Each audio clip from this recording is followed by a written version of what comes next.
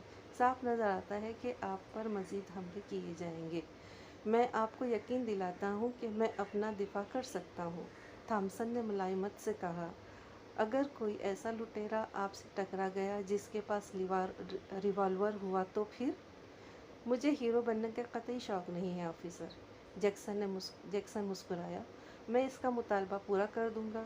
ویسے بھی میرے پاس عموماً چند ڈالر سے زیادہ رقم نہیں ہوتی اور جان کو خطرے میں ڈالنے کی نسبت اس رقم سے ہاتھ دھو لینا ہی بہتر ہے۔ البتہ اگر ریوالور بردار لٹیرے نے میرے زیادہ قریب آنے کی حماقت کی تو شاید میں اسے سزا دینے پر مجبور ہو جاؤں۔ تھامسن چند لمحے اسے دیکھتا رہا، پھر ٹھہرے ہوئے انداز میں بولا، بالفرض آپ تمام متوقع حملوں میں غزن سے محفوظ بھی رہے، تب بھی پولیس آئندہ ہلاک ہونے والے لٹیروں کی موت پر غور و خوض کرنے پر مجبور ہو جائے گی۔ آپ کو پتہ ہے کہ خود حفاظتی کا جواز صرف اس وقت قابل قبول ہوتا ہے جب یہ ثابت ہو جائے کہ حملہ آور کے خلاف صرف اتنی ہی طاقت استعمال کی گئی جتنی اس کا حملہ روکنے کے لیے ضروری تھی۔ مجھے معلوم ہے، جیکسن نے اطمینان سے کہا، اور مجھے یقین ہے کہ آپ مجھے یہ احساس دلانے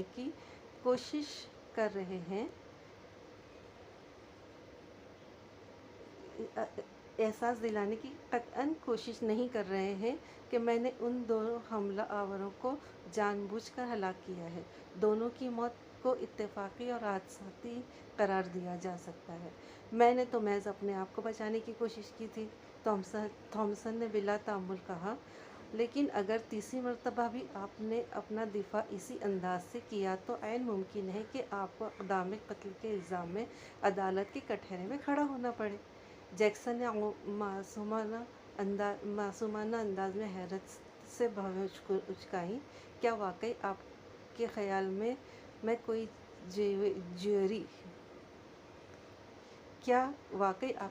میں کوئی جیوری مجھے قصوروار قرار دے سکتی ہے؟ کیوں نہیں، تھامسن نے کہا، اگر ہم یہ ثابت کر دیں کہ حملہ آوروں کو گویا حملے کی دعوت دی گئی تھی، لیکن آپ کو معلوم ہے کہ میں نے ایسی کوئی حرکت نہیں کی آفیسر، جیکسن نے حیرت سے بولا، اگر میں سڑک پر نوٹ لہراتا پھر رہا ہوتا تب تو تمہیں شاید جواز مل جاتا، مگر دونوں واقعات میں میری طرف سے کسی قسم کی ترغیب نہیں دی گئی تھی، اور دونوں مقامات بھی ایسے تھے جہاں اصولاً مجھے کوئی خطرہ محسوس نہیں کرنا چاہیے تھا۔ ایک حملہ مجھ پر عین چرچ کے سامنے دن کی روشنی میں کیا گیا، دوسرا تقریباً میرے گھر کی دہلیز پر۔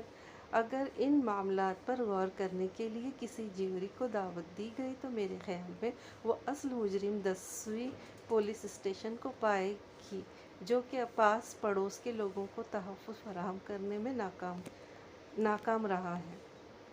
تھامسن چند لمحے برہمی سے اس مختصر الوجود شخص کو گھورتا رہا، بالآخر شکست خوردہ انداز میں گہری سانس لے کر بولا، ٹھیک ہے مسٹر جیکسن، بہرحال میرا نکتہ ضرور یاد رکھیے گا کہ حملے کے جواب میں صرف اتنی ہی طاقت استعمال کی جا سکتی ہے جتنی حملے کو ناکام بنانے کے لیے ضروری ہو۔ اس ملاقات کے بعد جب ایک ہفتہ گزر گیا اور جیکسن کا کوئی ذکر سننے میں نہ آیا تو تھامسن اسے تقریباً بھول گیا، لیکن پیر کی صبح اسے اطلاع ملی کہ جیکسن کے ہاتھوں تیسرا لٹیرا ہلاک ہو گیا ہے اور چوتھا شدید زخمی ہے۔ ان بدماشوں نے بھی اسے لوٹنے کی کوشش کی تھی۔ وہ دونوں تقریباً 18-19 سال کی عمر کے تھے اور دونوں ہی منشیات کے عادی تھے۔ ان میں سے ایک کے پاس اس وقت ہلکی سی کلاڑی تھی اور دوسرے کے پاس ایک چھوٹا سا نیزہ تھا۔ جب انہوں نے پولیس اسٹیشن سے کچھ فاصلے ہی پر ایک چوراہے پر جیکسن کو گھیرا، جیکسن نے ان میں سے ایک کو عین اس وقت اس کے ساتھی کے سامنے ڈھکیل دیا جب وہ پوری قوت سے جیکسن پر کلہاڑی کا وار کرنے لگا تھا۔ کلہاڑی جیکسن کے لگنے کے بجائے اس کے ساتھ اپنے ہی ساتھی کو لگ گئی اور اس کے سر جو ہے وہ 2 حصوں میں تقسیم ہو گیا۔ اس کے ساتھ ہی جیکسن نے کلہاڑی والے کو ایک چلتے ٹرک کے سامنے اچھال دیا، جس کے نتیجے میں وہ اسی عالم میں اسپتال پہنچ گیا اور اس کی بہت ساری ہڈیاں ٹوٹ چکی تھیں اور وہ ظاہری اور مخفی نہ جانے کتنے ہی زخم اس کو آ گئے تھے۔ کم از کم اس مرتبہ جیکسن نے کسی کو ہلاک نہیں کیا تھا، سارجنٹ گراف نے تبصرہ کیا۔ ایک بدماش اپنے ہی ساتھی کے ہاتھوں ہلاک ہوا اور دوسرا ٹرک تلے کچلا گیا۔ تاہم تھامسن کو اندازہ تھا کہ یہ جیکسن ہی کی مہارت تھی کہ جس نے صورتحال کو یہ رنگ دیا، اور محض اتفاق ہی تھا کہ ٹرک کے سامنے گرنے والا بدماش بچ گیا تھا، ورنہ اس کی ہلاکت کا تو پورا سامان کیا گیا تھا۔ اس واقعے کی طرف بھی اخبارات متوجہ ہیں یا نہیں؟ تھامسن نے پوچھا۔ کرافٹ نے نفی میں سر ہلایا۔ اخبارات والے 05 پوائنٹ میں تشدد کی وارداتوں سے اتنے بور ہو چکے ہیں کہ اب پولیس اسٹیشن آ کر پریس نوٹ دیکھنا بھی پسند نہیں کرتے، بس فون کر کے کبھی کبھار پوچھ لیتے ہیں کہ کوئی خاص بات تو نہیں ہوئی۔ میں نے سوچا تم پسند نہ کرو، اس لیے میں نے انہیں فون پر کچھ نہیں بتایا۔ اچھا کیا، تھامسن نے مطمئن لہجے میں کہا۔ میں دانستہ طور پر جرائم کی خبروں کو چھپانا پسند نہیں کرتا، لیکن یہ جیکسن والے معاملے میں چاہتا ہوں کہ صرف اسی وقت معلومات فراہم کی جائے جب کوئی رپورٹر از خود اس کے بارے میں جاننے کی کوشش کرے۔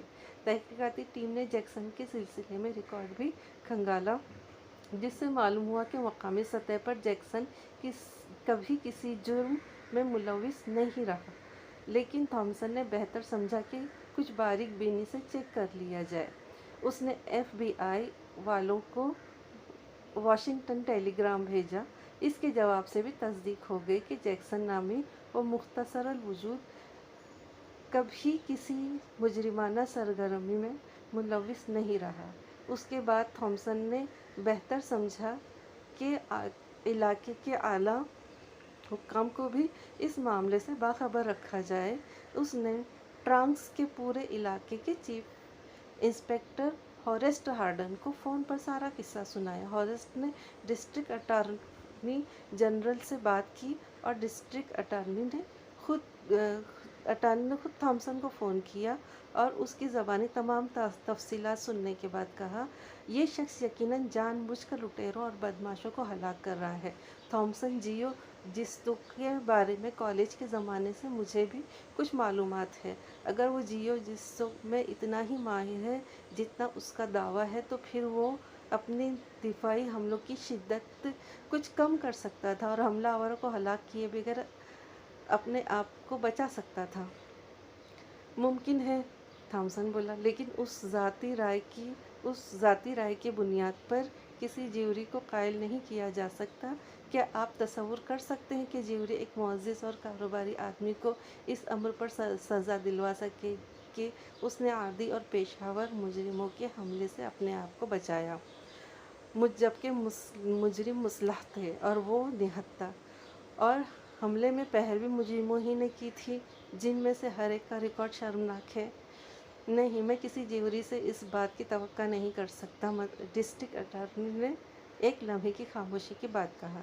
بہرحال تمہارے لیے خاص طور پر یہ لمحہ فکر یہ ہے، صاف نظر آ رہا ہے کہ یہ شخص لٹیروں اور بدماشوں کا صفایا جاری رکھے گا، اور جلد یا بدیر رپورٹر اس طرف متوجہ ہو جائے گا اور نہایت سنسنی خیز کہانی تیار کرے گا، جس کے بعد لوگوں کو نئے سرے سے یاد آ جائے گا کہ 10ویں پولیس اسٹیشن کے نواح میں امن عامہ کی حالت کس قدر ابتر ہے، اور یہاں بدماشوں سے محفوظ رہنے کا ایک ہی طریقہ ہے کہ آدمی جیو جستو میں مہارت حاصل کر لے۔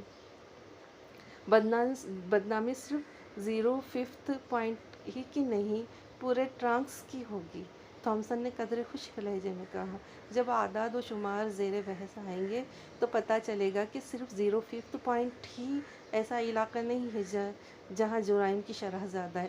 ڈسٹرکٹ اٹارنی نے ایک بار پھر چند لمحوں کے لیے خاموشی اختیار کی، بالآخر وہ بولا، میرے ایک طرف کنواں ہے، دوسری طرف کھائی ہے۔ اگر میں جیکسن پر قتل کے الزام میں قانونی کارروائی نہیں کرتا تو میرا حریف آئندہ الیکشن میں میرے خلاف یہ نقطہ پکڑ سکتا ہے کہ میں نے ایک نفسیاتی مریض کو ڈھیل دے رکھی ہے، اور اگر میں قانونی کارروائی کرتا ہوں تو یہ کہہ سکتا ہے کہ میں نے ایک شریف اور بے گناہ پر اس جرم میں مقدمہ چلایا کہ اس نے عادی مجرموں کے مقابلے میں اپنا دفاع کیا، اور یہ کہ اگر میں نے اپنے فرائض میں اچھی طرح انجام دیے ہوتے تو اتنی تعداد میں یہ بدماش یوں کھلے بندوں سڑکوں پر پھرتے نظر نہیں آتے، وغیرہ وغیرہ۔ آپ کا مشورہ کیا ہے؟ تھامسن نے پوچھا۔ میرا خیال یہ ہے کہ سب سے پہلے تو مجھے اس شخص سے مل لینا چاہیے، ڈسٹرکٹ اٹارنی نے سوچ میں ڈوبے ہوئے لہجے میں کہا، اور اس مقصد کے لیے میں تمہارے ہی آفس آ جاؤں تو بہتر رہے گا۔ تم اسے فون کر کے شام 7 بجے کی ملاقات طے کر لو۔ میں اور چیف انسپکٹر ہارسٹ دونوں ہی آ جائیں گے۔ ٹھیک ہے، تھامسن نے طمانینت سے کہا۔ ڈسٹرکٹ اٹارنی اور چیف انسپکٹر شام ٹھیک 7 بجے پولیس اسٹیشن پہنچ گئے۔ تھامسن فون پر جیکسن سے ملاقات طے کر چکا تھا۔ جیکسن 5 منٹ کی تاخیر سے پہنچا اور ہمیشہ کی طرح خوش لباس، تازہ دم، پرسکون نظر آ رہا تھا۔ تعارف ہو چکا اور سب اپنی نشستیں سنبھال چکے تو ڈسٹرکٹ اٹارنی نے بلا تہمید کہا، میں ادھر ادھر کی باتوں میں وقت ضائع نہیں کروں گا مسٹر جیکسن۔ میں جیو جتسو کے فن سے بنیادی طور پر واقف ہوں اور اسی لیے میں کہہ سکتا ہوں کہ اگر آپ چاہتے تو تینوں حملہ آوروں کے معاملے میں کم از کم اتنی نرمی ضرور اختیار کر سکتے تھے کہ وہ موت کے منہ میں نہ جاتے۔ اس کوشش میں خواہ میں خود موت کے منہ میں چلا جاتا، جیکسن نے استہزائیہ لہجے میں کہا۔ پھر گویا وہ سنجیدہ ہوتے ہوئے بولا، بہرحال کورٹ میں اس امر کو ثابت کرنا بہت مشکل ہوگا کہ میں نے ضرورت سے زیادہ طاقت استعمال کی۔ میں حلفیہ کہہ سکتا ہوں کہ میرا واحد مقصد اپنی حفاظت کرنا تھا۔ تینوں اموات قطعی حادثاتی تھیں۔ تم اپنا وقت ضائع کر رہے ہو میخائیل۔ چیف انسپکٹر ہارسٹ نے ڈسٹرکٹ اٹارنی کو مخاطب کیا، مجھے یقین ہے کہ یہ شخص کوئی نفسیاتی مریض ہے جس کا خیال ہے کہ اس نے اپنی تفریح طبع کے لیے لٹیروں اور بدماشوں کو قتل کرنے کا قانونی راستہ تلاش کر لیا ہے۔ اس کی خوش فہمی دور کرنے کے لیے ہمیں جلد از جلد ایک گرینڈ جیوری کے سامنے اسے پیش کرنا ہوگا۔ جیکسن نے پرسکون انداز میں چیف انسپکٹر ہارسٹ کی طرف دیکھا اور خوشگوار لہجے میں بولا، ڈسٹرکٹ اٹارنی اس بات کو بہتر طور پر سمجھ سکتے ہیں۔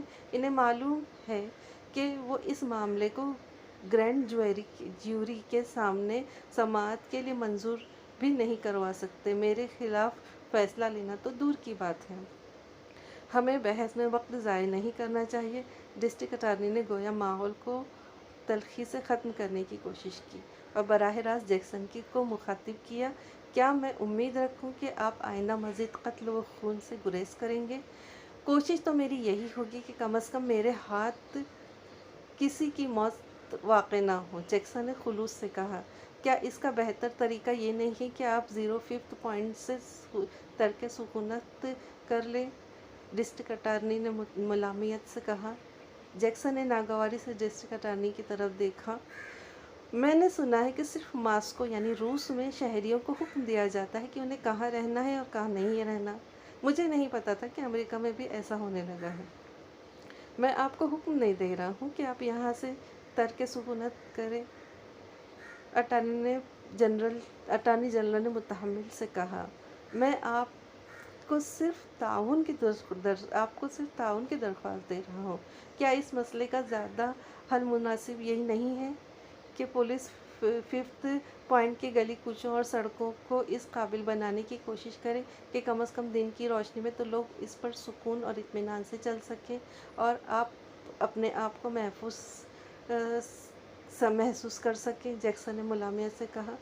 اور یقیناً آپ کو یاد ہوگا کہ آپ ہی میڈیکل ایگزامینر نے پچھلے ایک رپورٹ مرتب کی تھی۔ آپ کے ہی میڈیکل ایگزامینر نے پچھلے دنوں ایک رپورٹ مرتب کی تھی جس کے مطابق صرف میرے علاقے میں گزشتہ 10 ماہ میں 40 اموات ہوئی تھیں، جن میں صرف 2 طبی تھیں، باقی سب کے سب کسی نہ کسی کے ہاتھوں قتل ہی ہوئے ہیں۔ میرے خیال میں محکمہ پولیس کے لیے بڑی شرم کی بات ہونی چاہیے۔ اس نے رک کر ایک جانب دیکھا۔ میں چاہتا ہوں کہ لوگ پولیس اور قانون کے خوف سے کسی بھی شریف آدمی پر حملہ کرنا بند کر دیں۔ پھر وہ اٹھ کھڑا ہوا۔ بس آپ لوگوں کو مجھ سے یہی بات کرنا تھی؟ ڈسٹرکٹ اٹارنی اور چیف انسپکٹر دونوں بے حس و حرکت بیٹھے تھے، اس کی طرف دیکھتے رہے۔ چیف انسپکٹر اور ڈسٹرکٹ اٹارنی دونوں بے حس و حرکت اس کی طرف دیکھتے رہے اور ان کی طرف سے کوئی جواب نہ پا کر بالآخر جیکسن رخصت ہو گیا۔ اس کے جانے کے بعد بھی کافی دیر تک کمرے میں سکوت ہی رہا۔ پھر